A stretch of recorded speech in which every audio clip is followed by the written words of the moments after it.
Dusty Rhodes died at 69, and they didn't tell you everything. The wrestling world mourned the American dream as a legend who connected with fans like no one else.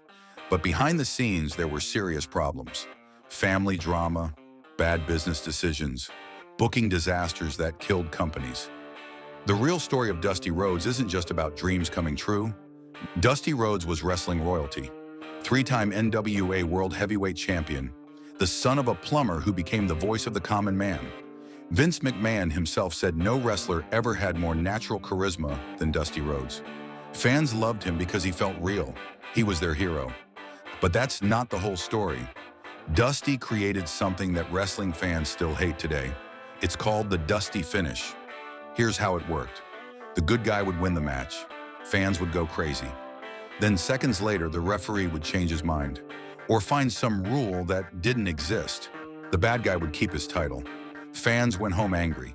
Dusty used this trick over and over. In his matches with Ric Flair, in battle royals, he always won. Even years later, other wrestlers copied it. At first, it built suspense, but soon fans caught on. They knew their hero wouldn't really win. It made wrestling feel fake and rigged. Wrestling fans started calling it a joke. They'd roll their eyes when they saw it coming. The Dusty Finish became wrestling's most hated booking trick. It made championship titles feel worthless. If victories could be taken away on a whim, why did wins matter? When Dusty got power behind the scenes, things got worse. He put himself in every big match. He won every bunkhouse stampede battle royal. Even when he wasn't supposed to be wrestling, he found ways to appear on TV as a goodwill ambassador. But the real problem was his son Dustin. Dusty pushed him harder than anyone deserved. He told other wrestlers to make Dustin look good. He ordered announcers to hype Dustin constantly. Dustin appeared on every pay-per-view and never lost a match. Fans hated it. For over a year, they chanted, "We want Flair," instead of cheering for Dustin. Dusty didn't care. He fired wrestlers who weren't his guys. He replaced the booking committee with his friends. Only Kevin Sullivan kept his job. This wasn't just about ego. Dusty's booking helped kill Jim Crockett Promotions. Years later, TNA fired him after just a few months. They blamed him for poor pay-per-views and not changing with the times. Dusty had creative ideas, but many were terrible. He turned veteran wrestler Matt Bourne into Big Josh, a generic lumberjack. He made Brad Armstrong wear a mask as Fantasia, then quickly changed it because of Disney. The worst was the Doomsday Chamber of Horrors match. Dusty booked this disaster for Halloween Havoc 1991. 10 wrestlers fought in a cage. The losers had to electrocute someone in an electric chair. Even talented wrestlers like Mick Foley couldn't save it. The electric chair didn't work. Jim Ross apologized on live TV for how bad it was. Then there was the Midnight Rider angle. Dusty would get banned from wrestling, then return wearing a mask. Everyone knew it was him. The story never made sense and always fell apart. His time in WWF was even worse. Vince McMahon put him in polka dots and paired him with a dancing partner. Many thought it was punishment for competing against WWF, but Dusty said he didn't mind. He somehow made even that ridiculous outfit work with fans. Dusty's biggest mistake got him fired from WCW. The company had a strict no-blood policy from new owner Turner, but Dusty booked an angle where Road Warrior Animal used a spike to bust open his eye. Blood poured down his face. This was especially dangerous because Dusty had Bell's palsy since the 1970s. His face was already damaged, but he chose to do a blood angle anyway. WCW fired him immediately. Dusty came from old-school wrestling where blood was normal, but he couldn't adapt to corporate rules. His stubborn streak cost him his job. Success came at a huge cost. Dusty's first two kids, Kristen and Dustin, barely saw their father. He was on the road most of the year. Kristen treasured any time she got with him. Dustin just wanted his dad to be there. The constant travel destroyed his first marriage. He divorced Sandra in 1975. Later, Dusty admitted he didn't try hard enough at home. He carried that guilt for the rest of his life. Things got worse with Dustin.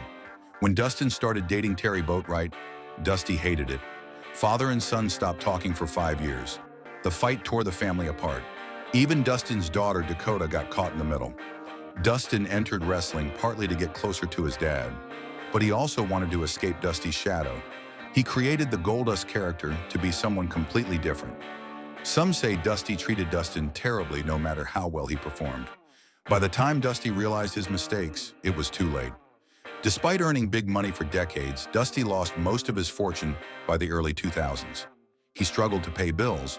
His son Cody admitted Dusty had money problems. Reports say he would make good money, then blow it all. Dusty had to return to WWE Creative in 2005 just to survive.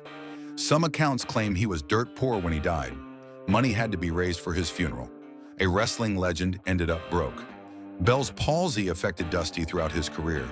In his final years, he battled stomach cancer, but he wouldn't admit he was sick. Jim Ross noticed Dusty losing weight and using the bathroom constantly at the 2015 Hall of Fame. Ross tried to help quietly. Dusty's pride prevented him from seeking help.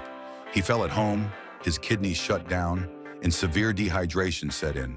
His wife Michelle described his fight against infection before he finally went to the hospital. The tough guy image that made him famous also kept him from getting the care he needed. Dusty Rhodes made bad choices that hurt people and damaged his career.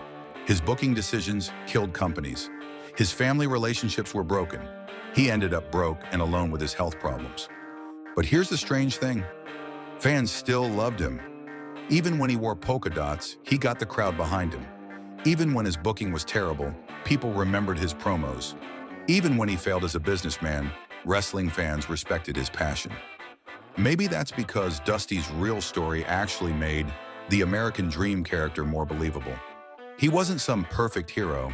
He was a flawed man who kept trying to achieve something bigger than himself. The Dusty finish became a joke, but it came from a genuine desire to keep stories going. His self-serving booking was wrong, but it came from believing in his vision. His family problems were real, but so was his love for wrestling and his sons. Dusty's financial struggles in his later years made his common man character feel authentic. He really did understand hard times. He really did know what it felt like to lose everything and have to start over. His health battles showed the same toughness he displayed in the ring. Bell's palsy couldn't stop him from performing. Cancer couldn't stop him from working. Even facing death, he maintained the pride that defined his character. The broken relationship with Dustin eventually healed. They reconciled before Dusty died. Dustin and Cody both became successful wrestlers who honored their father's memory while creating their own paths. Wrestling is filled with larger-than-life characters who seem perfect on screen. But Dusty Rhodes was different. His flaws were visible, his mistakes were public, his struggles were real. That's why the American Dream meant something to people. It wasn't about being perfect. It was about being human. It was about failing and getting back up. It was about making bad choices and living with the consequences. Dusty Rhodes created the blueprint for connecting with wrestling fans on an emotional level. His promos about hard times resonated because he lived through actual hard times. His underdog story worked because he was really fighting against the odds. Dusty Rhodes wasn't the perfect hero wrestling fans thought they were getting. He was selfish with booking decisions. He damaged family relationships. He made terrible business choices. He created some of wrestling's worst gimmicks. But maybe that's exactly why so many people loved him. He was the American Dream with all the messy reality that comes with chasing dreams. He succeeded and failed in ways that felt real. The wrestling world lost a complicated man who gave everything to the business he loved. His legacy isn't just the good parts. It's the whole story, flaws and all. That's what makes Dusty Rhodes unforgettable. He wasn't just a character. He was a real person who happened to be extraordinary at making people believe in something bigger than themselves. Now, if you want more wrestling stories that go beyond the official versions, hit like and subscribe. There's always more to the story than what they tell you.